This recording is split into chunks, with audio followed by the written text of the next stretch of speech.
इसलिए एग्रेसिव हूं कि जम्मू एंड कश्मीर के पीएको को आप भारत का हिस्सा नहीं मानते हो क्या? एग्रेसिव ना हो, जान दे देंगे इसके लिए। क्या बात कर रहे हो आप? एग्रेसिव होने की क्या बात कर रहे हो? नमस्कार, मैं अंकित शर्मा और हॉक फीड न्यूज में आप सभी दर्शकों का स्वागत है। दोस्तों, आपको याद होगा देश के प्रधानमंत्री पीएम मोदी ने एक अभियान शुरू किया था जिसका नाम था स्वच्छ भारत अभियान।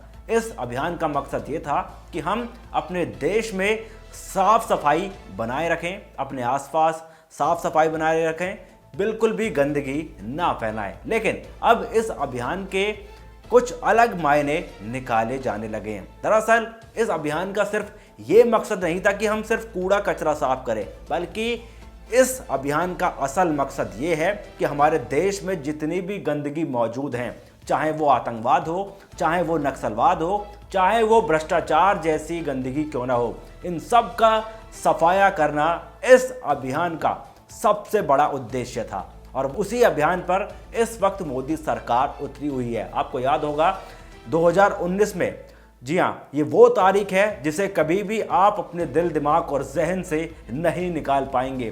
5 अगस्त 2019, क्योंकि इस दिन जम्मू कश्मीर से एक सबसे बड़ी समस्या का अंत हुआ था और वो समस्या थी धारा 370। धारा 370 हटने के बाद से जम्मू कश्मीर में अलग अलग बदलाव देखने को मिल रहे हैं और ये बदलाव देश हित में है। जी हाँ, और आज भी अमित शाह ने एक जबरदस्त बयान दिया है। वो बयान सुनकर यकीनन आप अमित शाह पर और मोदी सरकार पर गर्व महसूस जरूर करेंगे। तो सबसे पहले मैं कमेंट में आप लोगों की राय जानना चाहता हूं कि जिस प्रकार मोदी सरकार जम्मू कश्मीर में कार्य कर रही है, क्या आप मोदी सरकार से संतुष्ट हैं? क्या आप मोदी सरकार का समर्थन करते हैं? अपना जवाब, अपनी राय आप हमें कमेंट करके जरूर बताएं। इसी के साथ पूरी खबर पर चर्चा करते हैं। दरअसल आपको बता दें कि केंद्रीय गृह मंत्री अमित शाह ने जम्मू में शनिवार को बड़ा बयान दिया। उन्होंने कहा कि हो सकता है जम्मू कश्मीर में कुछ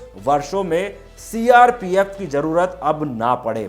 अमित शाह यहां मौलाना आजाद स्टेडियम में केंद्रीय रिजर्व पुलिस बल के 83वें स्थापना दिवस पर एक सभा को संबोधित कर रहे थे। गृह मंत्री ने कहा कि साल 1990 में पूर्वोत्तर में उग्रवाद और कश्मीर में पाकिस्तान प्रायोजित आतंकवाद चरम पर था। कश्मीर की स्थिति से हर कोई चिंतित था। वहीं बीते 2 दशकों में सीआरपीएफ ने कश्मीर में जो लड़ाई लड़ी है वो आसान नहीं थी। अच्छी बात यह है कि अब कश्मीर में आतंकवाद खत्म होने लगा है। जी हाँ, सबसे महत्वपूर्ण बात यह है कि अब जो कश्मीर कभी आतंकवाद में ही उलझा हुआ था, आतंकवाद की घटनाएं सबसे ज़्यादा कश्मीर में ही देखने को मिला करती थी। ना सिर्फ 1990 बल्कि 1990 से पहले भी जमकर पूरे कश्मीर में आतंकवादी घटनाएं होती थी। 1990 के बाद अब 2022 आ गया है, लगभग 30 से 31 साल बीत गए हैं, लेकिन धारा 370 हटने से पहले भी जम्मू कश्मीर में जमकर आतंकवादी घटनाएं होती थी। खूब कत्लेआम की खबरें सामने आती थी। भारतीय सेना और आतंकवादियों के बीच में लगातार झड़प होती रहती थी। लेकिन अब हालात इस कदर हो गए हैं कि धारा 370 हटने के बाद भारतीय सेना ने अपना ऑपरेशन कुछ इस कदर चलाया है कि बहुत आतंकवादी, जो कुख्यात और प्रख्यात आतंकवादी थे, जो बड़े बड़े आतंकवादी संगठन थे जैसे कि लश्कर-ए-तैयबा, JKLF और कई ऐसे हिजबुल मुजाहिदीन, ये तमाम ऐसे आतंकवादी संगठन हैं जिनके मुखिया यहाँ मौजूद थे, जम्मू कश्मीर में मौजूद थे। लेकिन उन सब का खात्मा करने का जो उद्देश्य था वो उद्देश्य किसी और का नहीं बल्कि खुद मोदी सरकार का था। मोदी सरकार ने ही भारतीय सेना को खुली छूट दी, जिसके बाद ये नज़ारा, ये बदलाव अब जम्मू कश्मीर में देखने को मिल रहा है कि कहीं ना कहीं अब जम्मू कश्मीर में सीआरपीएफ की ज़रूरत भी नहीं पड़ेगी।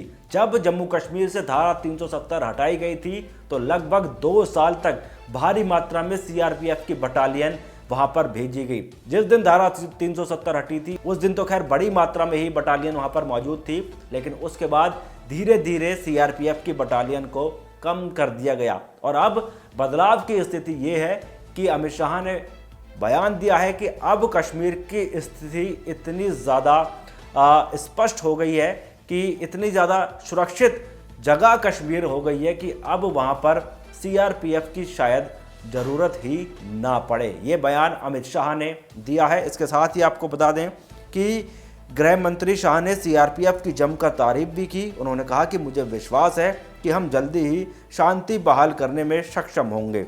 इसमें सीआरपीएफ जवानों की भूमिका अहम है, चाहे मध्य भारत का नक्सल प्रभावित क्षेत्र हो, कश्मीर में पाकिस्तान प्रायोजित आतंकवाद हो या पूर्वोत्तर में उग्रवादी ताकतें। सीआरपीएफ ने ऐसे समूह को खत्म करने और तीनों क्षेत्रों में शांति बहाल करने में महत्वपूर्ण भूमिका निभाई है। देश में कहीं भी दंगे होते हैं तो सीआरपीएफ की तैनाती से लोग सुरक्षित महसूस करते हैं और चैन की नींद सोते हैं। यही वजह है कि देश का हर बच्चा आपसे प्यार करता है। अमित शाह ने पीएम मोदी को $5 ट्रिलियन की अर्थव्यवस्था बनाने का लक्ष्य रखा है, जिसके लिए देश में भीतरी सुरक्षा जरूरी है। सीआरपीएफ इसके लिए हमेशा तैयार है। उन्होंने सीआरपीएफ के महानिदेशक कुलदीप सिंह के नेतृत्व की भी सराहना की। हम सीआरपीएफ के आधुनिक हथियारों से लैस करने की दिशा में काम कर रहे हैं। जहां हथियारों की बात करें तो भारतीय सेना को ऐसे हथियार मुहैया मोदी सरकार ने कराए हैं जिसकी कभी कांग्रेस की सरकार में उम्मीद ही नहीं थी।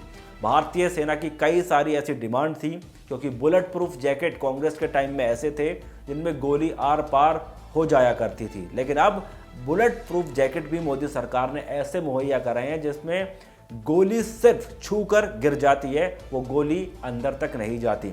वही हथियारों की बात करें तो AK-47 तो काफ़ी पुराना वेपन हो गया। अब AK-53 तक की राइफल्स जो हैं वो भारतीय सेना के पास मौजूद हैं।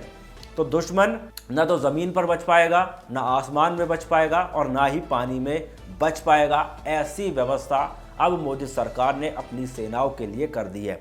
चाहे वो थल सेना हो, थल सेना को जितने भी अत्याधुनिक हथियारों की ज़रूरत थी वो हथियार मोदी सरकार ने मुहैया करा दिए हैं। इंडियन एयरफोर्स की बात करें तो तमाम ऐसे फाइटर जेट हैं, चाहे वो सुखोई MK-30 हो या राफेल हो, चाहे वो चिनूक हेलीकॉप्टर हो, तेजस विमान हो, और तमाम तरह के फाइटर जेट ऐसे मौजूद हैं। वहीं अगर पानी में बात करें तो तमाम ऐसी पनडुब्बियां हैं जो कि दुश्मन पर इस तरीके से निगरानी रखती हैं कि पलक झपकते ही किसी आतंकवादी को वहीं ढेर कर दिया जाए।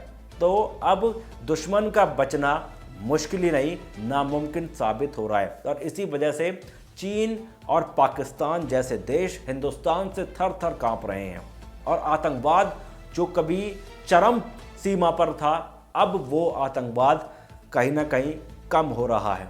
और इसी वजह से अमित शाह का यह फैसला है कि अब स्थिति इसी प्रकार सुधरती गई तो सीआरपीएफ को शायद वहाँ पर कश्मीर में तैनात करने की ज़रूरत ही ना पड़े। इससे पहले जब पाकिस्तान की तरफ से आतंकवादी तारों के नीचे से घुस जाया करते थे आराम से, अब से धारा 370 हटने से पहले ये खूब आसानी से होता था, लेकिन अब ऐसा नहीं है।